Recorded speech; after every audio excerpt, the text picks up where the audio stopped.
Cycles at the age of 9. 20 years later, he was world champion, having survived numerous crashes and injuries.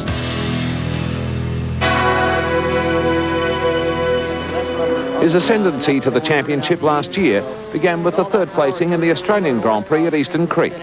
He then won in Malaysia and finished second in Japan. It was then he strung together a remarkable tally of 6 straight Grand Prix victories, beginning in Spain and finishing in France. He clinched the world title when he won the 11th round in Czechoslovakia. The victory gave him an unbeatable lead of 87 points. There were just 3 races left in the series. I owe a lot to a lot of people, especially Dr. Costa and, you know, the Italian people that helped me back in '92. Without them, I wouldn't be here. I wouldn't have a leg.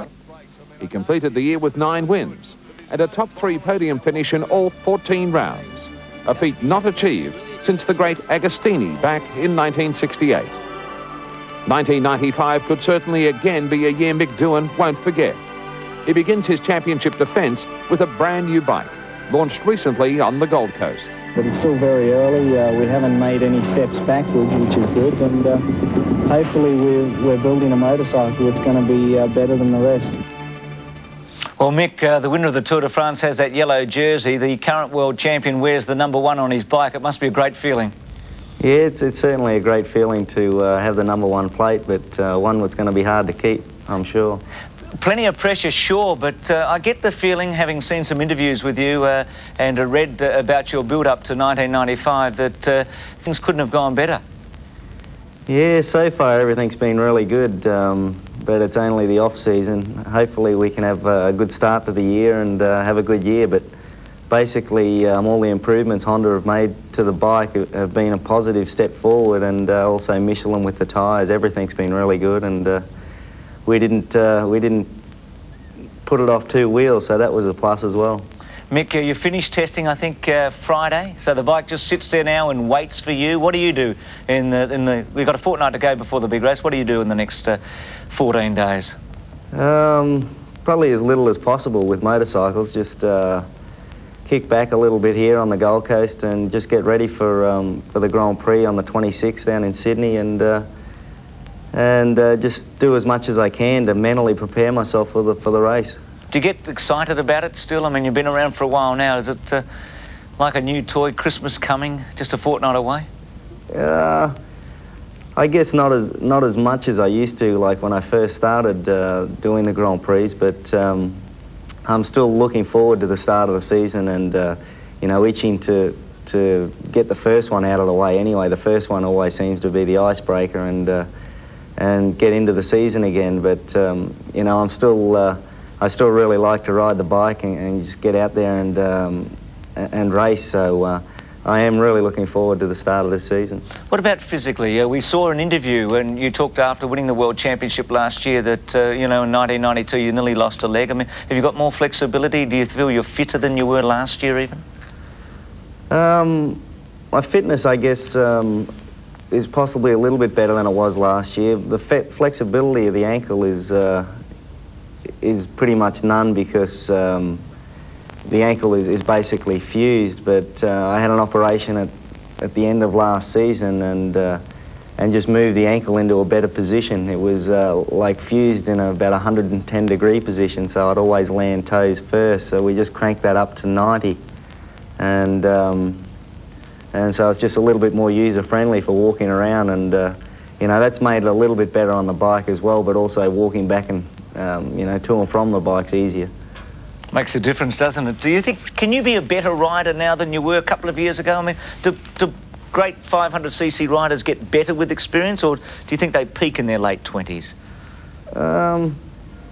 You know, I think late 20s, early 30s is generally, in the last few years, always been the period for the world champions anyway. There has been younger guys, but basically it seems to be the more experience you got, you know, the more you can use that to your advantage. But you know, I also still feel like I'm learning every time I get on the bike, and you know, hopefully I will do for some time, and you know, I can try and keep that edge there. But definitely every time I ride, I feel like I'm getting better, so hopefully that won't stop for a while, otherwise I'll be looking for something else to do.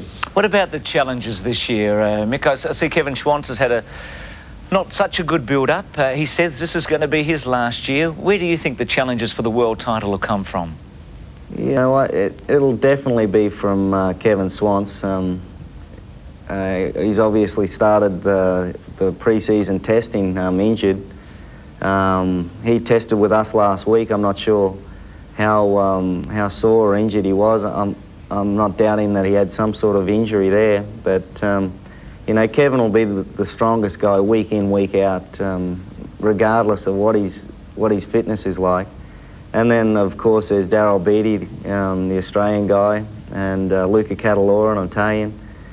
And there'll be other guys, you know, on the odd occasion at their home Grand Prix or so, or whatever, we'll be giving it 100%. But you know, there's only a couple of guys out there who are actually consistent over the whole 14 races, and they're the guys I'm concerned about, like Schwantz and Beattie and Catalora. The other guys, we've got to wait and see what they do at the beginning of the season, and at the moment we can't even imagine what they're going to do, so we're going to have to keep our head down and forget about the other guys. That's all I do is do my own thing, and if somebody's there to challenge, they're there to challenge. And but I just basically got to kind of keep my head down and do the best I can. How many months of the year do you get a chance to come home and rest up on the Gold Coast? I mean, after this race, when will you be back in Australia after that? Probably be back probably late December, early January of 95, 96. So when we come back here and start our test program again for the 96 season, basically I'll be in Europe. Up until then, we'll probably test in Europe while the weather's still half decent, and then we'll be back here to start another test program for another year. So it's nice to be home for a little while. It's good to come back here and catch up with some friends and family and so on, and get some good weather occasionally. Mick, on a sad note, we do have a tribute later in the program to Greg Hansford. I'm not sure if you knew him very well. He was a wonderful bike rider before he went to motorcar racing. It was a real tragedy last Sunday. Yeah, that was a shame. You know, I knew Greg. I didn't know him that well, but you know, we knew each other, and it was a shame. Another, you know, obviously a good car racer. He was a brilliant motorcycle racer, and it was just one of those freak things. And you know, I think everyone in motorsport in general was devastated by the accident. And Mick, is it something that you guys carry around with you? I mean, as some extra baggage that in the back of your mind that something like this can happen?